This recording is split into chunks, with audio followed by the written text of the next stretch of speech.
I'm super, super excited about this guest. Is somebody that I've watched from afar for a long time and seen the cool stuff that he does. So we'll just start asking him some questions and get some awesome stories. And we'll start with Bruce Dickinson and the OJ story. Bruce Dickinson and the OJ story. Um, Was what do you want to know about that? I mean, yeah, Bruce, the singer of Pop Poppins, is that what you're talking about? Yes, sir. Yes, sir. Okay. Bruce Dickinson is not the singer of Iron Maiden. He's a different Bruce Dickinson. He was the lead singer of a band called Pop Poppins here in Dallas. Um, he and I went out to Los Angeles to try and get them a publishing deal. Basically, we just packed up his car and drove out there. Um,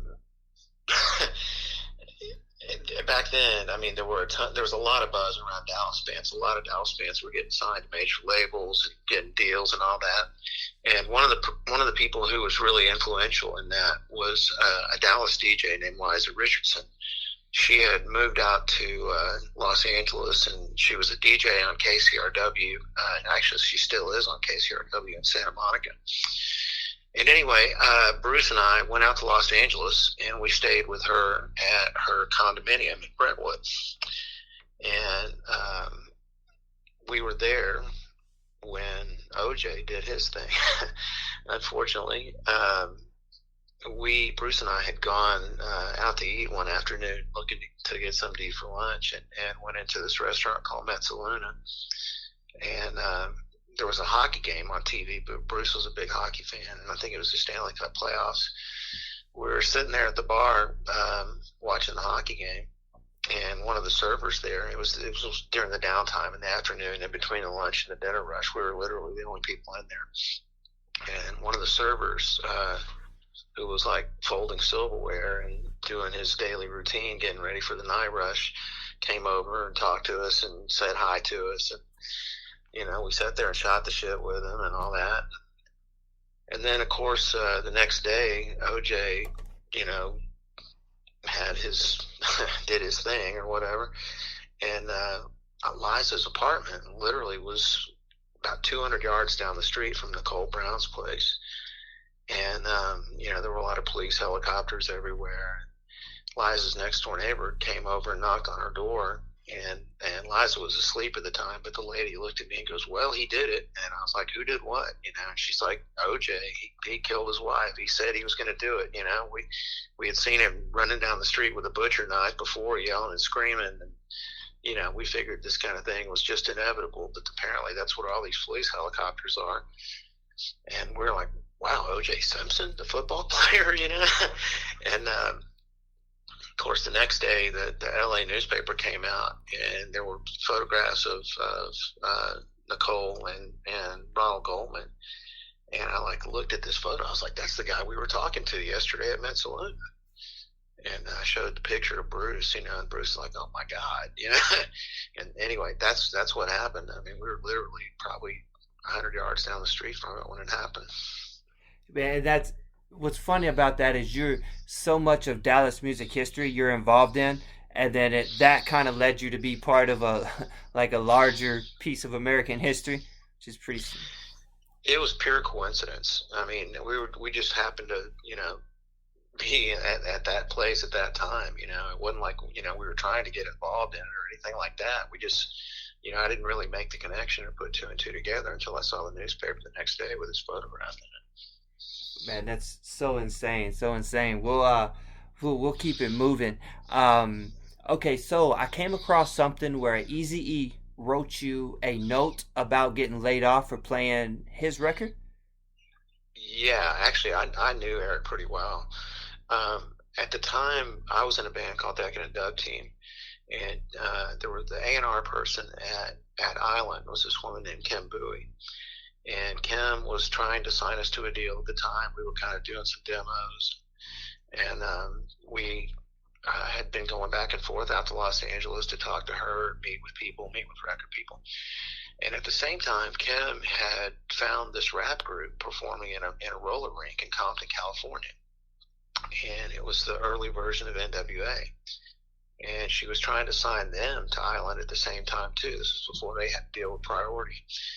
And she, introduced us to them. We became friends with them, and we were out there doing demos. I borrowed gear from Dre, borrowed a 1200, borrowed a drum machine, a couple other things. And we became friends with them. We would go out to eat with them and stuff, and Kim would put it on the Island company credit card, and we took him to eat Thai food for the first time. We just, we got to know him pretty well. And during that time, they were sending me. I also had a radio show here in Dallas on KNON called Life is Hard, and they were sending me demos that they were doing. And one of the first demos for Boys in the Hood, Eric had sent that to me. And literally the afternoon that I received it in the mail, I took it up to the station and played it without really listening to it too much beforehand. And anyway, it obviously was the explicit version of the song, and somebody heard it, complained, and I basically got fired for playing it. Wow, that's crazy. So that's just amazing that you were actually able to have a relationship with Eric, Eazy E, I guess. I can't call him by his first name, but man, Eric was the first person I ever knew that had a cell phone. He used to call me every day. He would call me. He's like, Jeff, guess where I am, man? And I was like, where are you, Eric? And he's like, I'm standing on a street corner talking on a phone that ain't got no wire.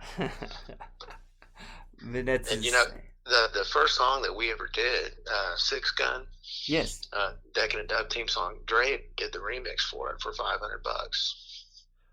Oh my goodness! So that's the version that was on the Color soundtrack, correct? Yeah. And that is like you've been a part of my musical life before I even knew you. I had that soundtrack when I was like 8. I got in trouble. Yeah. Definitely the school told my mom I shouldn't be watching or listening to anything like that. It's pretty much. And they were right. What was weird about that record, back then hip hop was still pretty much a brand new thing, and it was really territorial. I mean, there was East Coast rappers and there was West Coast rappers, and obviously hip hop started on the East Coast, and there were a ton of amazing records that came out from New York. But what was weird is that soundtrack was on Warner Brothers Records, and the film itself was based in Los Angeles.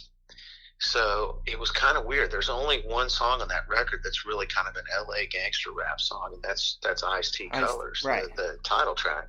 The rest of it is all artists from New York.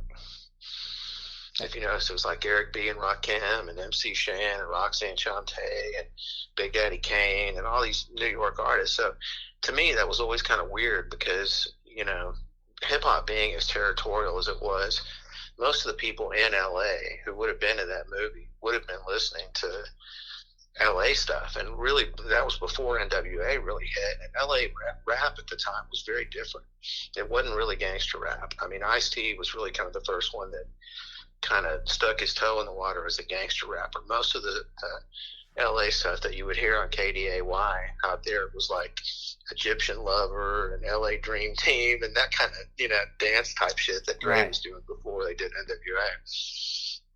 So that always kind of freaked me out because just the film being set in Los Angeles, I kind of figured the soundtrack people would have gone for more of an LA hip hop vibe. I mean, we were from Texas, It was kind of a weird deal. No, it's actually amazing. It didn't make sense at the time, and it doesn't make sense now. But it's just super cool that you guys were on the soundtrack. We'll move along. Okay, so I am a huge Spike Jonze fan. So yeah. I'll put his name in the podcast search, and I'll just listen to old interviews. I found one from maybe when podcasts were just getting put up, and I don't remember the name of the podcast. I'll try to add them to the description. But he was talking about a Dallas rapper named MC 900 Foot Jesus. Yeah, Mark Griffin. Right. Through searching through him, I came across your name, as I knew that I was probably going to. And so I just had to come to you and say, did you know anything about him working with Spike at the time? I know he wasn't a big deal, but what's the situation on that? Well, yeah, before Mark did MC 900 for Jesus, he did some beats for my band, for Decadent Dub Team. Oh wow. And he and I have known each other forever. He worked at a record store here in town called VVV Records. And he was, like DDT. DDT was one of the first bands in Dallas that used samplers and drum machines and digital gear and stuff like that. It was all brand new technology. And Mark was also one of those people, too. He was one of the first people in town who got a sampler. So naturally, we just kind of hung out, and he did the beats on one of our singles, Give Up the Gold and Making Funky Money. And that was literally right when he had just started MC 900 for Jesus. MC 900 was really, really underground. And, it was funny at the time. There was a guy, an A&R guy from Los Angeles named Mark Geiger. And Mark was one of the people who was a founder of Lollapalooza. He and Perry Farrell did Lollapalooza. He's a booking agent. Oh, wow. At the time, he was an A&R guy for American Records, which is Rick Rubin's label. Yeah, yeah. And Mark heard our DDT demos, and he heard this Cottonmouth, Texas stuff I was doing. And he played it for Rick in Rick's car when they went out to lunch one day. And Rick hated it. He literally pressed the eject button after about 10 seconds and threw it out the window. And then he turned around and signed MC 900 for Jesus, which was kind of similar to what we were doing, Absolutely. I thought it was pretty funny. That's actually a great story. That I knew that this was gonna exceed my expectations. I just really didn't think that it would. But yeah, man, you're something special, man. True history for sure. I don't know about that. Let's man, we give a lot of praise on this show. There's people that this is just so I can talk to all the people that I wish I could have a dinner party with, kind of like. So yeah, man. So let's keep it rolling. How about Willie Nelson and Supertramp?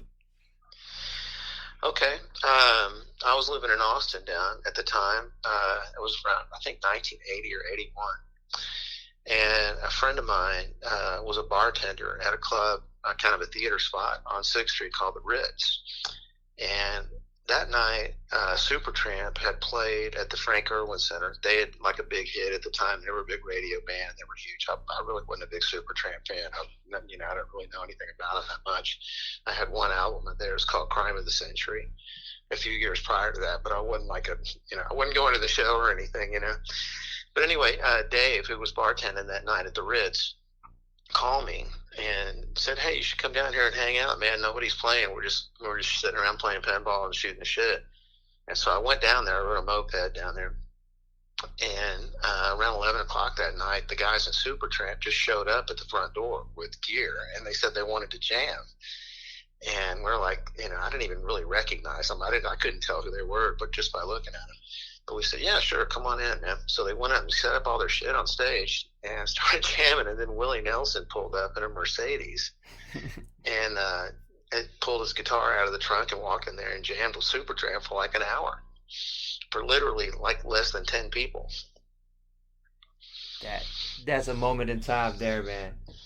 It was weird. You wouldn't think those two artists would know each other, or have ever met or anything. But, at the end of the night, they got through. Willie threw his guitar in the trunk of the car, and we sat there and smoked a joint on 6th Street. It was like a weeknight, It was like 1:30, 2 o'clock in the morning. There was nobody out there. And, it was like Dave and I are looking at each other like, wow, did that just happen?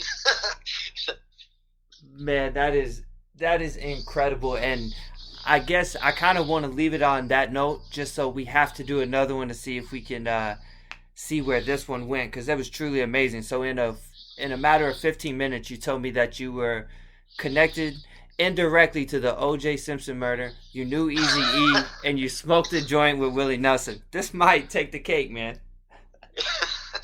Well, I don't know about that. I mean, that's just shit that happened. I didn't really, I didn't do much to make it happen. I was just kind of like Forrest Gump or something, kind of just there. Well, that's why I wanted you on this show. Like I said, we give praise, and I brought you on this show so I could praise you and just tell you that you've done so much for other people in the Dallas music industry. You can tell by the way that people talk about you and how everyone, gives you so much credit for helping them. On behalf of everybody in the Texas music scene, I could say thank you for doing so much for it, and for, the Kessler, and just so much that you've done. I want to say thank you personally. Well, I appreciate it, man. Thanks for having me on. Man, bro, I hope we could do it again in a couple weeks and just make a habit of you telling us cool stories and keeping, the history of Dallas music alive. Sure, no problem. All right, Jeff, you have a great night, man. Thank you again. Okay, man. Peace.